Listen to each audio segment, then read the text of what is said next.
Welcome to the Manage Self, Lead Others podcast. My name is Maeve Bailey, and today I'll be interviewing the podcast host, Nina Sunday. Welcome, Nina. Thank you, Maeve. Lovely to meet you over the airwaves. Yes, and you Looking forward to too. our discussion today. So today we are going to be talking about written communication. So my first question for you, Nina, is what are some of the common business writing mistakes? Well, here's the thing. Every time you write something, someone has to read it. And therefore, if you're spending or using too many words when you write, the person at the other end is taking longer to read it.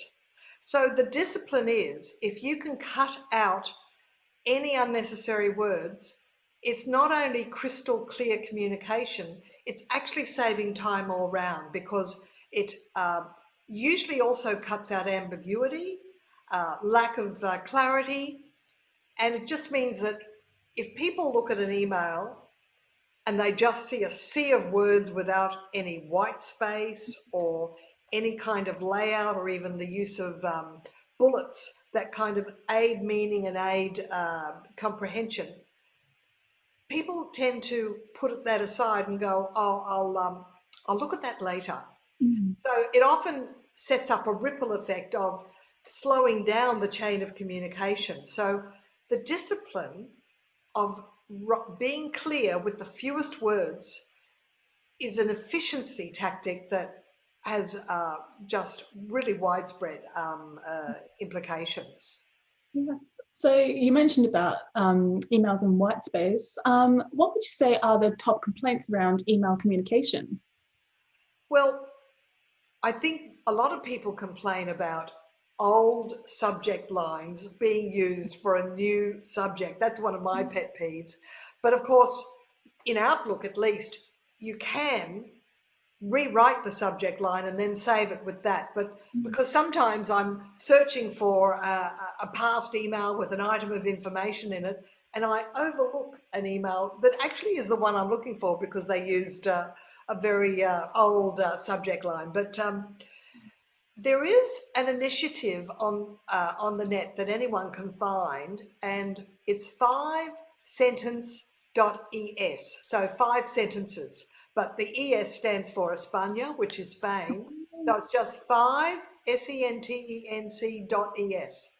And it's a little one-page landing page that says this is an initiative to encourage people to write shorter emails, including being committed to 5 sentences. Now, this has been around for years. I don't know who set it up, but it's been around for years and years. And whenever I'm talking about written communication with teams that we're talking about productivity and how to get clear and faster with their communications, I always draw them to this site, because as a discipline, when I've written what I thought was a short email, and then I count the number of sentences, I'll go, that's 7 sentences. What 2 sentences can I get rid of?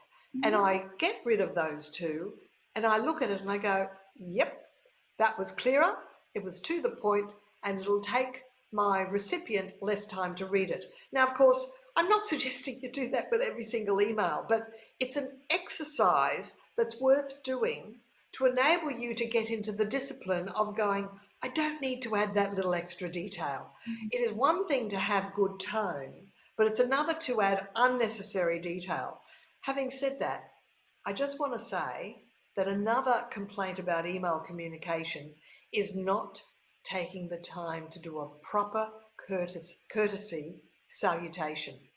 By that I mean, hello, Ron, not Ron, I want you to do this, get it done pronto. And I use that different tone of voice because that's kind of how it sounds when it just is someone's first name or no salutation at all. Of course, when you're doing to and fro emails in a day with the same person, of course you have permission to just send quick responses, but generally the first email of the day has a little bit of, hi Ron, hope your day's going well. Here's the update, and then you go on with your information. Going back to the wordiness principle that I spoke about earlier. The long sentences can be shortened, and I have this principle of one sentence, one idea. So the minute you start writing a sentence and it's going along quite nicely, and then you add and then you add all this extra information, guess what? There should have been a full stop where the and was. Yes. Oh, I find I do that way too many times. Add on just a big long string of unnecessary information and just end up overwhelming the person I'm sending it to. Earlier you mentioned one of the issues being people would write too much in their emails and then the reader would get turned off from reading the rest of the email. What would you say are some quick ways that people can eliminate unnecessary words? Well, there are a few quick wins, and I've done this with people in their classes. I'll say, okay, grab a document, maybe a report, and just do Control F and look up every time you use the word that, T-H-A-T. And I'll have people say, oh, I've got 20 on just one page. Now, very frequently, most of the that's can actually be removed and it still makes sense. And the other quick win is the word the. Instead of saying the Department of Finance, you say Department of Finance approved the policy.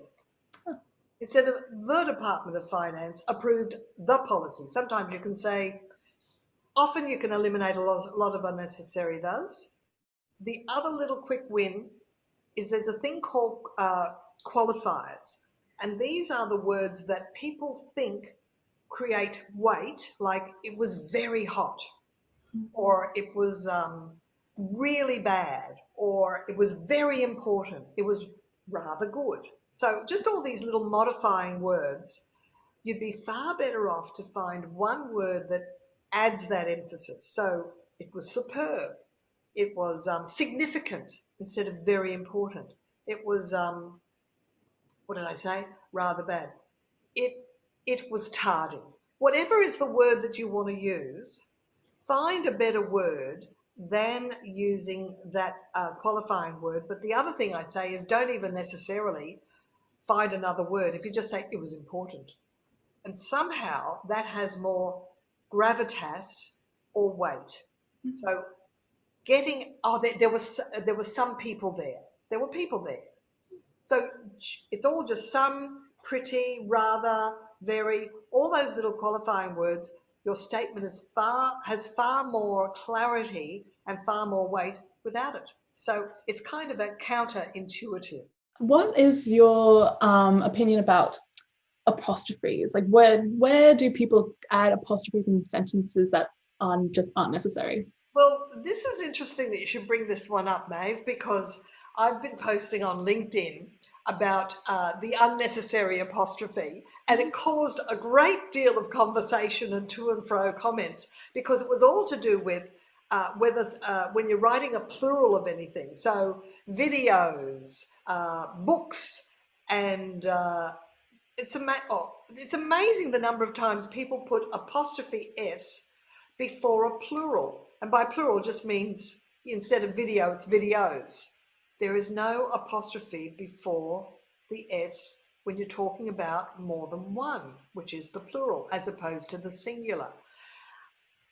I think maybe that's just not being clear on the rule around apostrophes, which is it has to do with possession, but there is one little trick that maybe gets people confused, because an apostrophe is also used for contractions, and a contraction is the mushing together of two words. So can't instead of cannot is C-A-N apostrophe T. Wouldn't is W-O-U-L-D-N apostrophe T instead of would not. But what's the phrase? It's a wise dog that scratches its own fleas.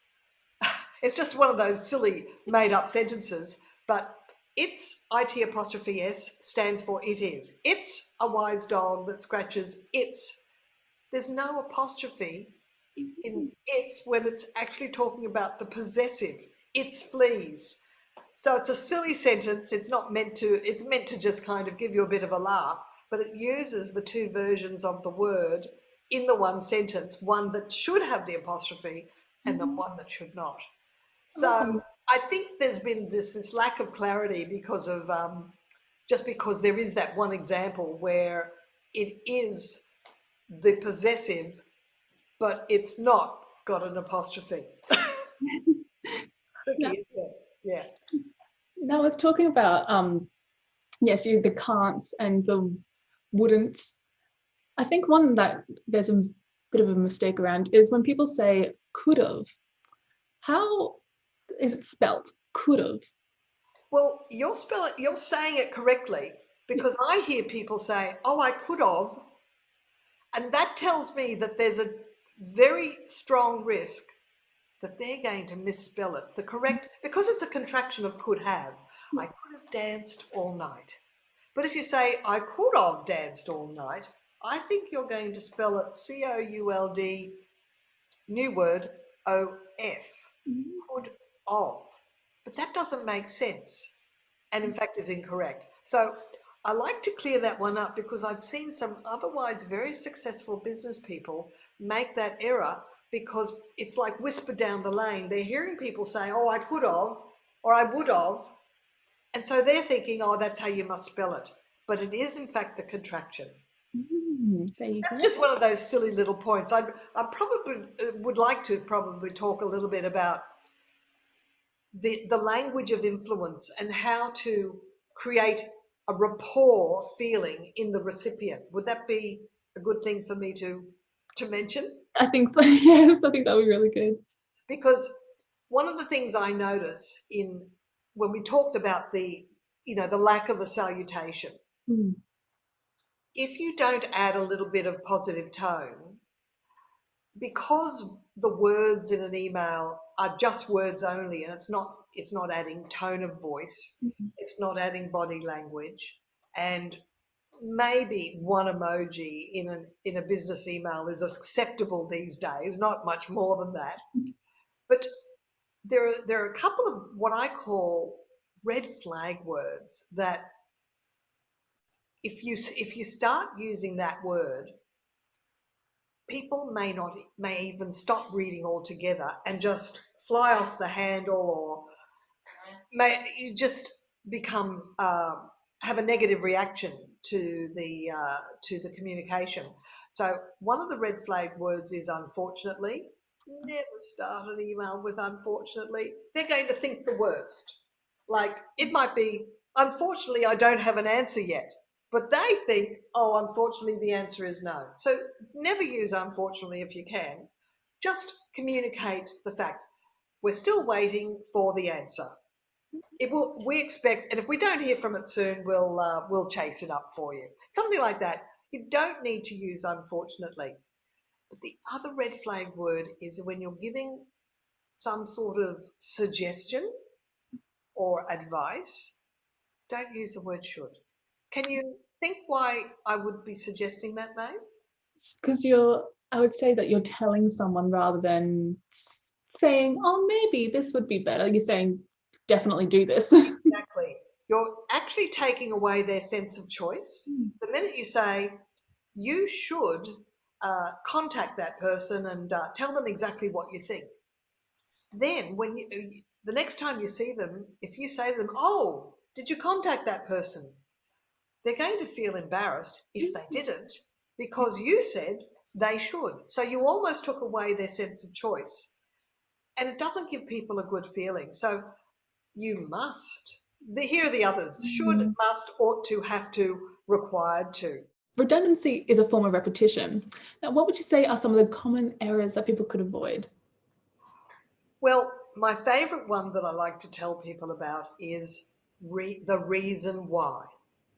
There is a reason, but why is redundant. It implies the word why. So the reason is, if you can just get into the habit of saying the reason is rather than the reason why. But the end result, well, it was the result, or it was at the end, so, but not end result. Close proximity.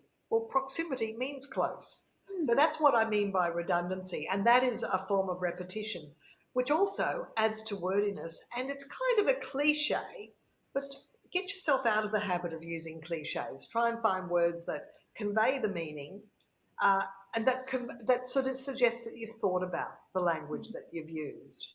I think one of the, talking about concise, cutting down emails and shortening them, I think one of the automatic things that people would think of are bullet and dot points to try and say, these are what we're going to focus on. This is what you need to remember. What are some of the rules around bullet and dot points? Well, I just saw an example yesterday. Someone wrote a sentence and they kind of listed about 5 or 6 things, but divided by a comma in the one sentence. And I went, you've missed an opportunity there. You're actually giving us a list, but instead the list is contained inside a sentence. It'd be much better. It aids memory, it aids the ability to read and comprehend it, and it looks good with the white space around it to go, what we have, the factors we considered are, colon, and then just add the dot points, whether it's just a dash. It doesn't have to be, it shouldn't be a fancy dot point, just a simple dot point with no punctuation at the end, and it abbreviates, and it just creates that little bit of white space around it that makes it just stand out, and also invites the reader in. I'm of the opinion that when you're doing reports, there's probably at least one bullet or dot point opportunity per page. Use it. And I don't mean putting a dot against a paragraph. That's a paragraph marker. I'm saying whenever there is a list of short things divided by commas, just turn it into a bulleted list. It's good tip. Now, so when, I think one of the other issues that people might run into when writing is writer's block. So when someone is writing a report, how can a business writer overcome writer's block? Never start writing any communication of substance at the computer, because you're writing word for word and you're engaging that part of the brain that is a word for word part of the brain. Always grab a piece of paper. I'm a great believer in pen and paper and just thinking about everything that you want to get in it. For example, say you wanted to do announce an event. Many's the time we've seen the start time but without the end time. We've seen the date without the year. We've seen the date and the event but no location. Those are kind of who, what, where, when, why, how questions, and you can actually use that to plan any sort of document. But this is the thing, I get people saying to me all the time, oh, I'm under pressure and I have to do this report, and they're screaming for it, and I sit down at the computer or the laptop and my mind is a blank. And I go, that's because you're sitting at your laptop, at your device. Get yourself away from your desk. In fact, enjoy, if there is some fresh air and some blue sky or any natural environment, or just another space, just grab a sheet of paper, put it on landscape, pen and paper, and just, if you want to draw a mind map or a fishbone diagram, do so. But if you just want to get some keywords down on the page, that will actually get the ball rolling in your head, because when you are in big picture mode, that's when you see the whole. The other tactic that I truly recommend is a process called freewriting. And freewriting says, if I can just start for 5 minutes and just get started, I suspend judgment about whether the word order is correct, just get writing for 5 minutes, you'll be amazed at how far you get.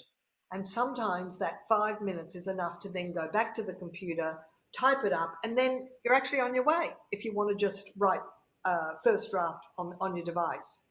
My last question for you, we've been talking about writing and communication and talking about emails a lot, but when is the perfect time, instead of writing an email, to actually pick up the phone and call someone?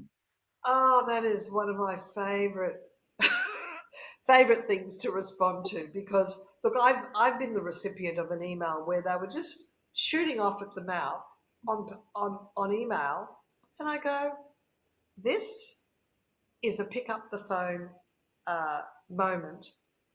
I'm feeling, in fact, what I did straight away was pick up the phone, because I was not going to fall victim to an email war by responding to a negative email. My thought was, listen, if you have an issue with something, it could be that perhaps you misunderstood, and perhaps I misunderstood, so I'm going to pick up the phone. But there's one little criteria that I think we can all use. Whenever I'm trying to, two actually, if I'm writing an email and I wipe it out and rewrite a little bit and wipe it out, I go, I'm having difficulty conveying the exact right message. I think I should pick up the phone. And then I ask myself, am I asking in this particular communication for a yes or a no answer, for someone to actually say yes to take action, or whatever it is? Do I want them to take some action? And if they say no, will that inconvenience me? That's a sure sign to pick up the phone. Never ask on email in a way that someone can send back a very quick no. If that is going to inconvenience you, you are far more influential over the phone. Why? Because it's a two-way conversation, and you can read the tone, and you can even adjust what you say. But if you just go blah and put all your cards on the table as a metaphor, all your words in one document, you have nowhere to go. You've said it all. So picking up the phone is good practice. Well, thank you so much, Nina, for all of those tips and tricks. I certainly learnt a lot, and I hope everyone listening did as well. It's been a real pleasure. And I really enjoyed your question.